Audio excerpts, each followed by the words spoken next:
प्रतीक्षा आपके अपने channel geography wonder में आपका स्वागत करती हूँ। आज हम पढ़ेंगे पूर्वी घाट व पश्चिमी घाट के बारे में। पूर्वी घाट व पश्चिमी घाट, ठीक है। अगर हम पूर्वी घाट और पश्चिमी घाट की बात करें तो दक्षिण के पठारी भाग में जो तटीय क्षेत्र के पास एक पर्वत श्रृंखला पाई जाती है जिसे बोलते हैं पूर्वी घाट, और ये पश्चिमी घाट। जो पूरब में है वो पूर्वी घाट है, जो पश्चिम में है वो पश्चिमी घाट कहलाता है। अब मैं इन दोनों का कंपैरिजन साथ बताऊंगी किस तरह का है। अगर मैं पूर्वी घाट की बात करूं तो जो पूर्वी घाट है ये बलित पर्वत से बना हुआ है,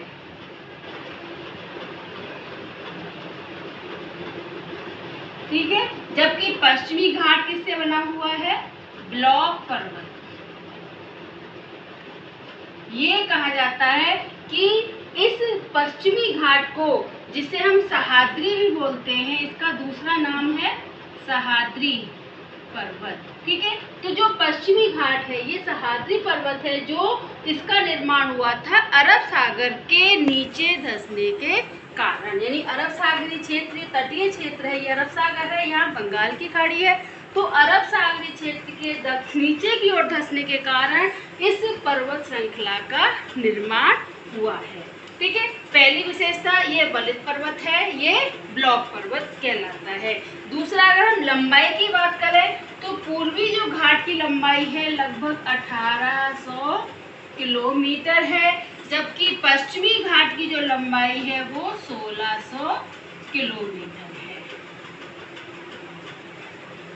याद करने में भी आसानी रहेगी कि कौन सा बड़ा हुआ, कि जो हमारा पूर्वी घाट है उसकी जो लंबाई है वो अधिक है, जबकि पश्चिमी घाट की लंबाई कम पाई जाती है, ठीक है। अगर हम ऊंचाई की बात करें तो जो पश्चिमी घाट है इसकी जो ऊंचाई है वो लगभग 1000 से 3000 मीटर तक है, जबकि पूर्वी घाट की जो ऊंचाई है, और अगर मैं इसकी औसत ऊंचाई की बात करूं तो औसत ऊंचाई जो है इसकी है 2000 किलोमीटर 1200 मीटर, जबकि पूर्वी घाट की जो औसत ऊंचाई है वो है मात्र 600 मीटर।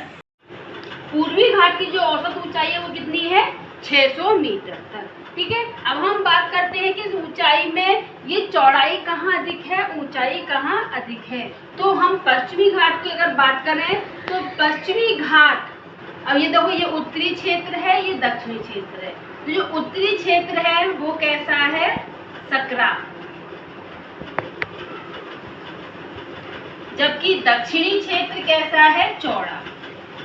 अब जो कंपटीशन में जो आता है उसमें ये आता है कि ये जो दक्षिणी क्षेत्र है वो कैसा है? चौड़ा है, जबकि उत्तरी क्षेत्र की जो चौड़ाई है सकरी है। और जबकि अगर हम पूर्वी घाट की बात करें तो ये दक्षिण में ये कैसा है? सकरा है, और उत्तर में ये चौड़ा है। ये नेट में आते रहते क्वेश्चन है कि कहाँ चौड़ाई अधिक है, कहाँ सकरा अधिक है, ठीक है।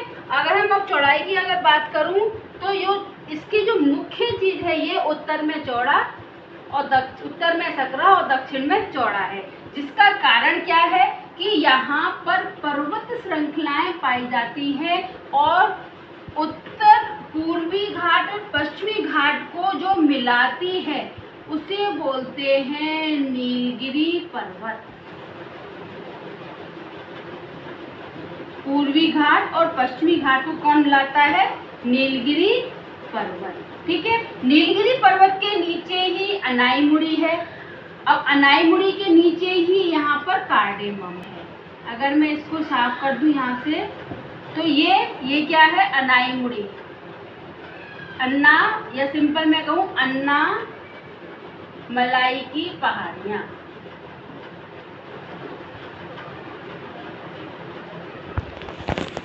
ठीक है। और ये क्या है? कार्डेमम, कार्डेमम या इलायची की पहाड़ियाँ।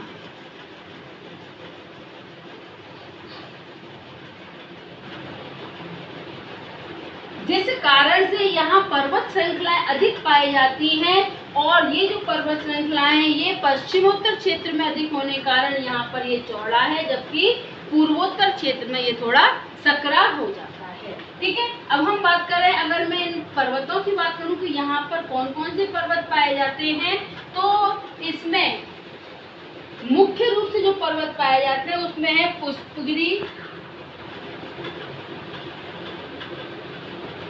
पहला पर्वत है हमारा पुष्पगिरी, दूसरा है कालसुबाई,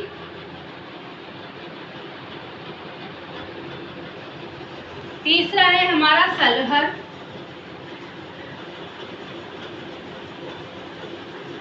चौथा है महाबलेश्वर,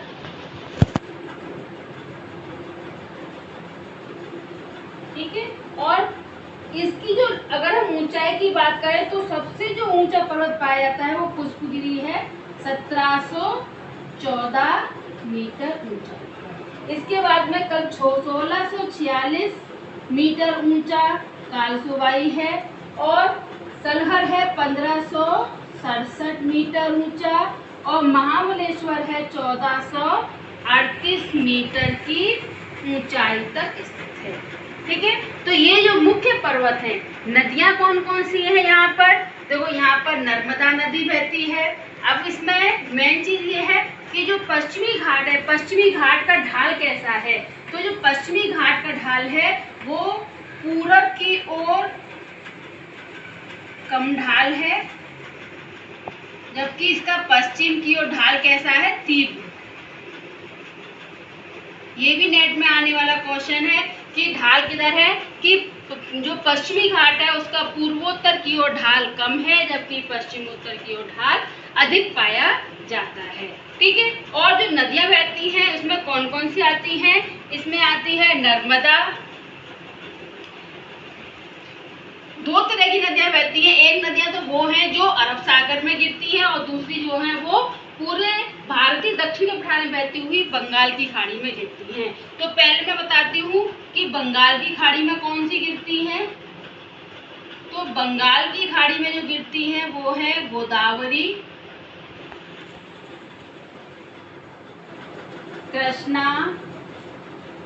कावेरी, ये मुख्य नदियां हैं, और छोटी नदियां बहुत सारी हैं, जैसे पेरियार, पेन्नार, ये सब नदियां और भी हैं। और अगर मैं कहूँ अरब सागर में गिरने वाली नदियां, तो अरब सागर में जो गिरती हैं वो नदियां हैं मुख्य रूप से नर्मदा, ताप्ती, लूनी, साबरमती, मांडवी और ज्वारी। ये नदियां मुख्य रूप से जो अरब सागर में गिरती हैं। ये दो सभी नदियां बड़ी हैं, एक मांडवी और ज्वारी नदी छोटी नदियां हैं, क्योंकि ये मुख्य रूप से गोवा की नदियां हैं, गोवा में बहती हैं और अरब सागर में गिरती है। ठीक है, अब हम बात कर रहे हैं कि पर्वतों की अगर बात कर रही थी मैं पहले, तो नीलगिरी पर्वत और अन्नामलाई की पहाड़ियाँ। इसमें नीलगिरी पर्वत और अन्नामलाई में दक्षिण में सबसे ऊंची जो पर्वत चोटी है वो अन्नामलाई की है, अनाईमुड़ी। सबसे ऊंची पर्वत चोटी अनाईमुड़ी है, जो किसकी है, अन्नामलाई की। ये है 2637 मीटर ऊंची। ठीक है, दूसरे नंबर पे आता है नीलगिरी की दोदा बेटा,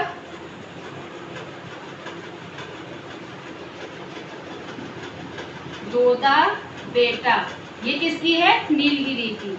इसकी जो लंबाई है वो है 2605। तो सबसे ऊंची चोटी मानी जाती है वो कौन सी मानी जाती है, अनाईमुड़ी, और दूसरे नंबर पे आती है नीलगिरी की दोदा बेटा। कार्डेमम दक्षिणतम आती है, इसको बोलते हैं हम दक्षिणतम पर्वतमाला। ठीक है, ये भी बहुत मैप में भी भरने को आता रहता है, वैसे भी आता रहता है, हर तरह से इम्पोर्टेंट है, सभी चीजें इसमें इम्पोर्टेंट है। इसके अतिरिक्त जो पर्वतमाला पाई जाती है उसमें है आर्माकोंडा, पूर्वोत्तर क्षेत्र की तारीख में आर्माकोंडा। दूसरे नंबर पे आती है हमारी गलीकोंडा।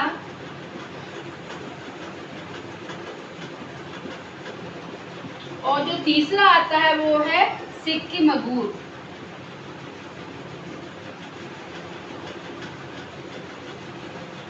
अब इनकी अगर हम ऊंचाई की बात करें तो ये जो आर्माकोंडा है वो 1680 मीटर ऊंचाई पर स्थित है, और ये जो गलीकोंडा है वो 1643 मीटर की ऊंचाई पर स्थित है, और जो सिक्किमगुरी है वो 1620 मीटर ऊंची है। तो ये है हमारे पूर्वी घाट और पश्चिमी घाट के मुख्य पर्वत। और जो मैंने यहाँ लिखा बंगाल की खाड़ी में गिरने वाली नदियाँ, तो गोदावरी, कृष्णा, कावेरी नदियाँ इन क्षेत्रों में बहती हैं। एक चीज और कि सह्याद्री पर्वत ब्लॉक पर्वत तो है ही, साथ में ये कहीं भी कटा फटा नहीं है, जबकि पूर्वी घाट जो है कटा फटा है, क्योंकि जो गोदावरी, कृष्णा, कावेरी नदियां हैं वो अपने प्रवाह मार्ग को बनाने के कारण इसको उन्होंने जो बलित पर्वत है उसको काट दिया है। ठीक है। और एक मेन चीज और ये रह गई, और ये कहाँ से कहाँ तक है, महानदी से गोदावरी तक का पूरा क्षेत्र इसके, यानी छोटा नागपुर के पठार से शुरू होता है और कन्याकुमारी तक का क्षेत्र इसमें आता है, और इसमें आता है नर्मदा नदी से लेकर कन्याकुमारी तक का भाग इसके अंतर्गत आता है। Thank you for watching.